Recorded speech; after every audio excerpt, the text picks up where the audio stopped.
क्या आपको मालूम है कि संगीतकार लक्ष्मीकांत प्यारेलाल ने जब अपनी एक फिल्म के गानों के लिए गायक मुकेश को चुना तो उस फिल्म के प्रोड्यूसर ने कह दिया कि वो इसकी इजाजत नहीं देंगे।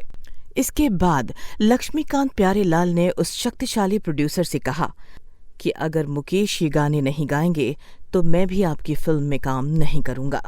क्या आपको पता है कौन सी थी वो फिल्म और कौन थे वो गाने? नहीं मालूम? अच्छा, तो उस शक्तिशाली प्रोड्यूसर का नाम तो मालूम होगा। अरे, ये भी नहीं मालूम? कोई बात नहीं, हम है ना, हम आपको बताएंगे कौन सी थी वो फिल्म, कौन थे वो गाने और कौन थे वो मशहूर प्रोड्यूसर। बस आप कीजिए थोड़ा सा इंतजार और देखते रहिए ब्लैक एंड वाइट।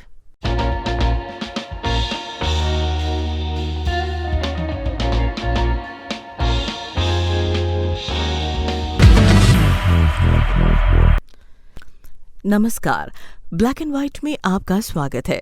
दोस्तों, इस एपिसोड में हम बात करेंगे संगीतकार लक्ष्मीकांत प्यारेलाल की और हिंदी सिनेमा के महान गायक मुकेश की। साथ ही हम बात करेंगे उस फिल्म की जिसके निर्माता ने संगीतकार लक्ष्मीकांत प्यारेलाल से कह दिया था कि आप हमारी फिल्म में गायक मुकेश से गाने नहीं गवा सकते। दोस्तों, इसके पहले कि हम उस फिल्म की बात करें, उस वाकये का जिक्र करें, ये जान लेना बेहद ज़रूरी है कि संगीतकार लक्ष्मीकांत प्यारेलाल की जोड़ी और मुकेश के संगीत का सफ़र कैसा था।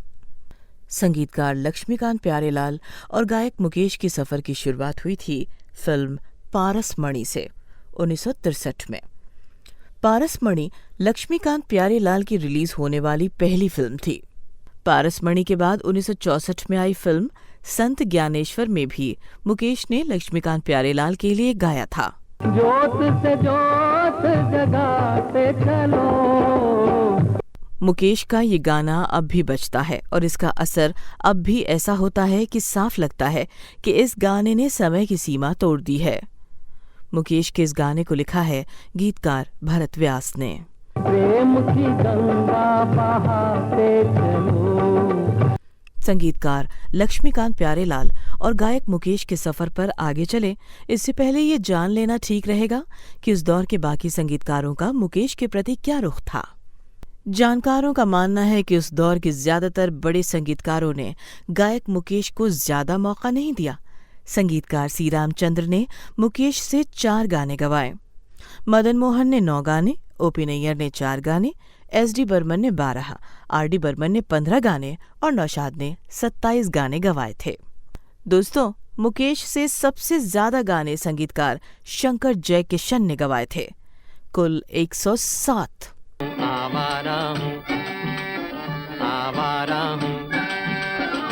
शंकर जयकिशन के बाद दूसरा नंबर आता है संगीतकार लक्ष्मीकांत प्यारेलाल का, जिन्होंने मुकेश से 80 गाने गवाए।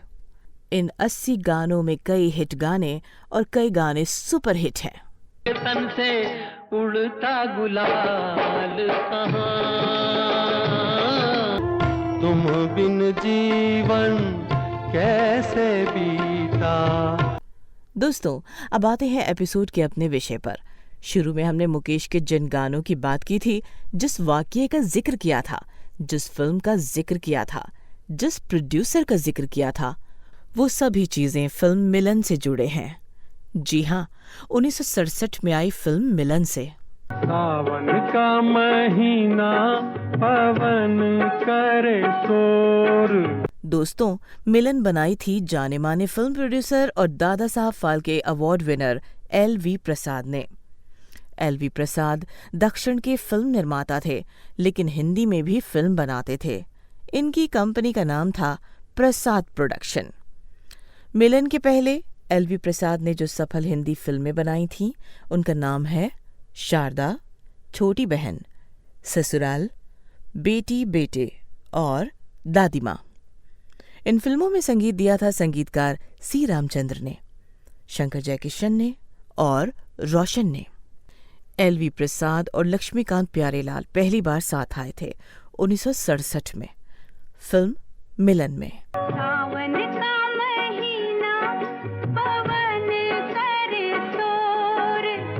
जानकारों के अनुसार 1967 के आते आते लक्ष्मीकांत प्यारेलाल की स्थिति ऐसी हो गई थी कि उस दौर का कोई भी बड़ा बैनर उन्हें इग्नोर नहीं कर सकता था। सबको अपनी फिल्म में हिट गाने चाहिए थे।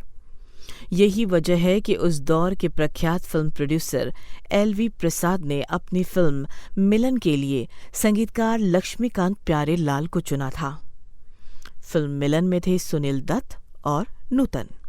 लेखक अजय पौंडरिक की किताब लक्ष्मीकांत प्यारेलाल म्यूजिक फॉरएवर में इस बात का जिक्र है कि पहले प्रसाद प्रोडक्शन की टीम नहीं चाहती थी कि फिल्म के लिए मुकेश गाने गाए, जबकि संगीतकार लक्ष्मीकांत प्यारेलाल चाहते थे कि फिल्म के लिए मुकेश गाने गाए और कोई नहीं।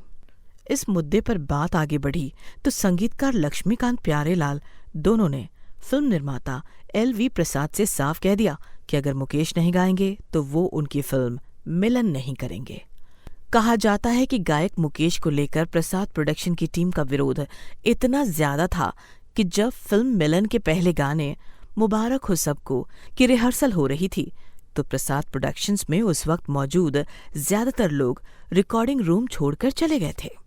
कहा यह भी जाता है कि जब लोग लौटे और गाने का फाइनल रिकॉर्डिंग देखा तो चकित रह गए। उनकी खुशी का ठिकाना न रहा। मुबारक हो सबको। इस फिल्म में मुकेश का गाया एक और सोलो गाना है, राम करे ऐसा हो जाए। ये गाना एक लोरी की शक्ल में है। मेरी निंदिया तोहे मिल जाए मैं जागूं।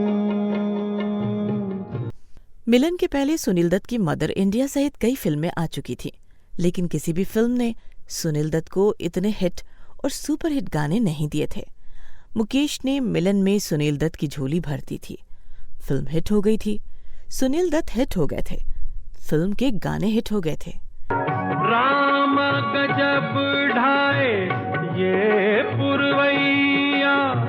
इस गाने में मुकेश के साथ हैं लता मंगेशकर।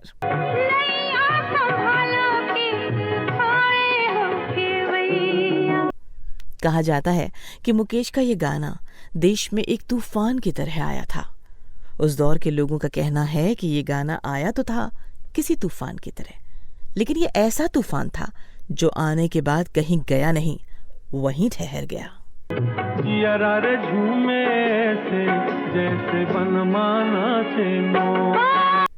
मुकेश के इस गाने की तब देश में ऐसी धूम थी कि 1967 बिनाका गीतमाला का ये गाना नंबर 1 पर बजा था। सावन का महीना पवन करे सोर। फिल्म में मुकेश के लता मंगेशकर के साथ 5 गाने हैं। बोल गोरी बोल तेरा कौन पिया, बोल गोरी बोल तेरा कौन पिया। हर गाने में लता मंगेशकर ने मुकेश का बहुत बढ़िया साथ दिया है। बोल तू ही बोल मेरा कौन पिया। कहते हैं मिलन ने गीतकार आनंद बख्शी को उनके पैरों के नीचे जमीन दे दी थी। इस फिल्म के पहले उनके करियर पर अनिश्चितता के काले बादल छाए थे, लेकिन मिलन की ऑल इंडिया सक्सेस ने आनंद बख्शी को निश्चिंत कर दिया था। दुनिया अब जान गई थी कि मिलन के गाने लिखने वाला कौन है, गीतकार आनंद बख्शी कौन है। हम तुम युग युग से ये गीत।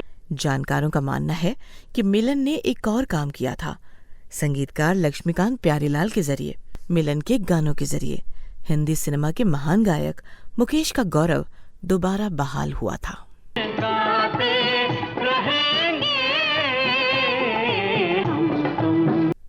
इस एपिसोड में आज बस इतना ही। अगले एपिसोड में किसी पुरानी कहानी को लेकर हम फिर हाजिर होंगे आपके सामने। तब तक के लिए हमें दीजिए इजाजत। नमस्कार।